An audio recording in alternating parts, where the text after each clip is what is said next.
Shalom, selamat pagi jemaat yang terkasih dalam nama Tuhan. Mari sebelum kita memulai aktivitas kita sepanjang hari ini, kita mengawalinya dengan membaca serta merenungkan firman Tuhan di dalam Yeremia pasal yang 23. Demikian firman Tuhan. Celakalah para gembala yang membiarkan kambing domba gembalaanku hilang dan terserak. Demikianlah firman Tuhan. Sebab itu beginilah firman Tuhan Allah Israel terhadap para gembala yang menggembalakan bangsaku. Kamu telah membiarkan kambing dombaku terserak dan tercerai-berai, dan kamu tidak menjaganya. Maka ketahuilah, aku akan membalaskan kepadamu perbuatan-perbuatanmu yang jahat. Demikian firman Tuhan. Dan aku sendiri akan mengumpulkan sisa-sisa kambing dombaku dari segala negeri kemana aku mencerai-beraikan mereka. Dan aku akan membawa mereka kembali ke padang mereka. Mereka akan berkembang biak dan bertambah banyak. Aku akan mengangkat atas mereka gembala-gembala yang akan menggembalakan mereka, sehingga mereka tidak takut lagi, tidak terkejut dan tidak hilang seekor pun. Demikianlah firman Tuhan. Sesungguhnya waktunya akan datang, demikianlah firman Tuhan, bahwa aku akan menumbuhkan tunas adil bagi Daud. Ia akan memerintah sebagai raja yang bijaksana dan akan melakukan keadilan dan kebenaran di negeri. Dalam zamannya Yehuda akan dibebaskan, dan Israel akan hidup dengan tentram. Dan inilah namanya yang diberikan orang kepadanya, Tuhan keadilan kita.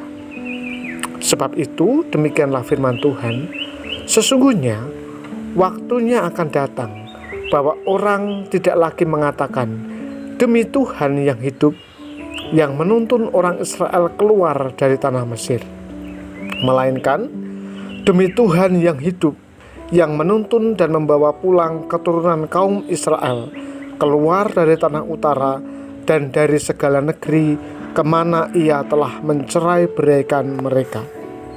Maka mereka akan tinggal di tanahnya sendiri. Mengenai nabi-nabi, hatiku hancur dalam dadaku, segala tulangku goyah. Keadaanku seperti orang mabuk, seperti laki-laki yang terlalu banyak minum anggur, oleh karena Tuhan dan oleh karena firman-Nya yang kudus. Negeri telah penuh dengan orang-orang berzinah.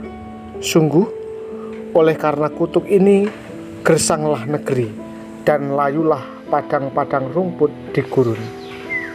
Apa yang dikejar mereka adalah kejahatan, dan kekuatan mereka adalah ketidakadilan. Sungguh, baik nabi maupun imam berlaku fasik. Di rumahku pun juga aku mendapati kejahatan mereka. Demikianlah firman Tuhan. Sebab itu, jalan mereka akan seperti jalan-jalan yang licin bagi mereka. Di dalam gelap, mereka akan tersandung dan akan jatuh di sana.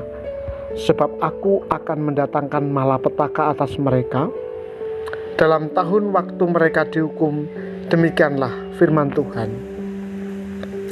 Di kalangan para nabi Samaria, aku melihat ada yang kurang pantas. Mereka bernubuat demi Baal dan menyesatkan umatku Israel. Tetapi di kalangan para nabi Yerusalem, aku melihat ada yang mengerikan. Mereka berzinah dan berkelakuan tidak jujur. Mereka menguatkan hati orang-orang yang berbuat jahat, sehingga tidak ada seorang pun yang bertobat dari kejahatannya. Semuanya mereka telah menjadi seperti Sodom bagiku, dan penduduknya seperti Gomora. Sebab itu, beginilah firman Tuhan semesta alam mengenai para nabi itu. Sesungguhnya, aku akan memberi mereka makan ipuh dan minum racun, sebab dari para nabi Yerusalem telah meluas kefasikan ke seluruh negeri. Beginilah firman Tuhan semesta alam. Janganlah dengarkan perkataan para nabi yang bernubuat kepada kamu.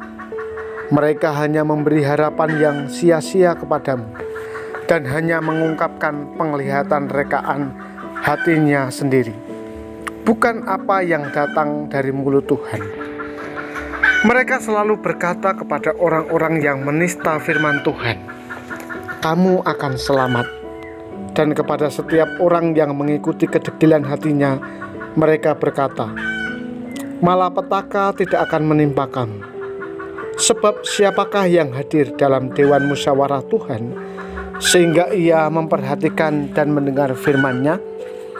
Siapakah yang memperhatikan firman-Nya dan mendengarnya? Lihat, angin badai Tuhan, yakni kehangatan murka, telah keluar menyambur. Angin puting beliung dan turun menimpa kepala orang-orang fasik. Murka Tuhan tidak akan surut sampai ia telah melaksanakan dan mewujudkan apa yang dirancangnya dalam hatinya. Pada hari-hari yang terakhir, kamu akan benar-benar mengerti hal itu. Aku tidak mengutus para nabi itu, namun mereka giat. Aku tidak berfirman kepada mereka, namun mereka bernubuat. Sekiranya mereka hadir dalam dewan musyawarahku, niscayalah mereka akan mengabarkan firmanku kepada umatku, membawa mereka kembali dari tingkah langkahnya yang jahat dan dari perbuatan-perbuatannya yang jahat. Masakan aku ini hanya Allah yang dari dekat? Demikianlah firman Tuhan, dan bukan Allah yang dari jauh juga. Sekiranya ada seseorang yang menyembunyikan diri dalam tempat persembunyian, masakan aku tidak melihat dia? Demikianlah firman Tuhan. Tidakkah aku memenuhi langit dan bumi? Demikianlah firman Tuhan. Aku telah mendengar apa yang dikatakan oleh para nabi yang bernubuat palsu demi namaku dengan mengatakan, "Aku telah bermimpi, aku telah bermimpi." Sampai bila mana hal itu ada dalam hati para nabi yang bernubuat palsu dan yang menubuatkan tipu rekaan hatinya sendiri, yang merancang membuat umatku melupakan namaku dengan mimpi-mimpinya yang mereka ceritakan kepada seseorang, sama seperti nenek moyang mereka melupakan namaku oleh karena Baal. Nabi yang beroleh mimpi, biarlah menceritakan mimpinya itu, dan nabi yang beroleh firmanku, biarlah menceritakan firmanku itu dengan benar. Apakah sangkut paut jerami dengan gandum? Demikianlah firman Tuhan. Bukankah firmanku seperti api? Demikianlah firman Tuhan. Dan seperti palu yang menghancurkan bukit batu? Sebab itu, sesungguhnya aku akan menjadi lawan para nabi. Demikianlah firman Tuhan, yang mencuri firmanku masing-masing dari temannya. Sesungguhnya aku akan menjadi lawan para nabi. Demikianlah firman Tuhan, yang memakai lidahnya sewenang-wenang untuk mengutarakan firman ilahi. Sesungguhnya aku akan menjadi lawan mereka yang menubuatkan mimpi-mimpi dusta. Demikianlah firman Tuhan, dan yang menceritakannya serta menyesatkan umatku dengan dustanya dan dengan bualnya. Aku ini tidak pernah mengutus mereka dan tidak pernah memerintahkan mereka. Mereka sama sekali tiada berguna untuk bangsa ini. Demikianlah firman Tuhan. Apabila bangsa ini, baik nabi ataupun imam, bertanya kepadamu, apakah sabda yang dibebankan oleh Tuhan? Maka jawablah mereka, kamulah beban itu. Sebab itu kamu akan kubuang dari hadapanku. Demikianlah firman Tuhan. Adapun nabi atau imam atau rakyat yang masih berbicara tentang sabda yang dibebankan oleh Tuhan, kepada orang itu dan kepada keluarganya akan kulakukan pembalasan.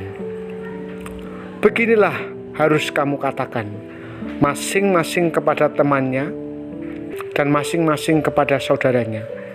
Apakah jawab Tuhan ataukah apakah firman Tuhan? Tetapi sabda yang dibebankan oleh Tuhan janganlah kamu sebut-sebutkan lagi, sebab yang menjadi beban bagi setiap orang ialah perkataannya sendiri. Oleh karena kamu telah memutarbalikkan perkataan-perkataan Allah yang hidup, Tuhan semesta alam, Allah kita. Beginilah engkau harus berkata kepada nabi. Apakah jawab Tuhan kepadamu? Atau apakah firman Tuhan? Tetapi jika kamu masih berbicara tentang sabda yang dibebankan oleh Tuhan, maka beginilah firman Tuhan.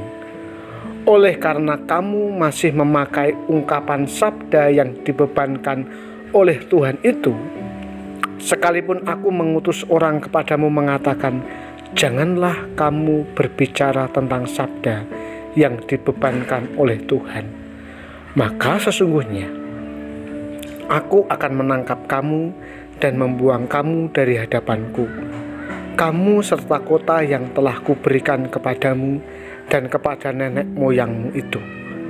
Aku akan menimpakan kepadamu aib yang kekal dan noda yang kekal yang tidak akan terlupakan. Bapak, Ibu, dan jemaat yang terkasih, menegur kesalahan orang lain tidak mudah, apalagi kalau orang itu rekan kita dan bahkan seorang rohaniawan. Yeremia harus menyampaikan murka Allah dan penghukumannya yang akan dijatuhkan kepada pemimpin agama yang adalah rekan kerja Yeremia. Allah akan menghakimi para hambanya yang jahat, yang mengacau balaukan kehidupan umat dengan pernyataan dan nubuat palsu. Mereka menyatakan bahwa Allah tidak akan menghukum perbuatan jahat. Akibatnya kehidupan umat menjadi liar dan semakin rusak. Pertama, para nabi ini bukan hamba Tuhan sejati karena mereka tidak pernah menerima firman Tuhan. Kedua, berita mereka adalah nubuat palsu yang semata-mata rancangan tipu daya untuk menyenangkan umat, tetapi sebenarnya membinasakan mereka. Oleh karena itu, Tuhan mencabut mereka dari posisi nabi. Mereka tidak lagi boleh menyebut sabda Tuhan, seakan-akan Tuhan memang berfirman lewat mereka. Penghukuman Tuhan juga akan dinyatakan kepada pemimpin-pemimpin jemaat masa kini, yaitu mereka yang menipu dengan khotbah-khotbah yang menina-bubukkan umat.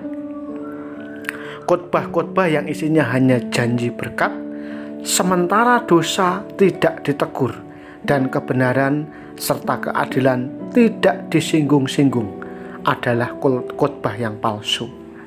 Lebih celaka lagi kalau para pemimpin itu justru memanipulasi umat untuk memperkaya diri. Nah, kita harus meneladani Kristus, Gembala Agung kita, yang memimpin setiap orang yang datang kepadanya, kepada Allah Bapa. Mari kita berdoa.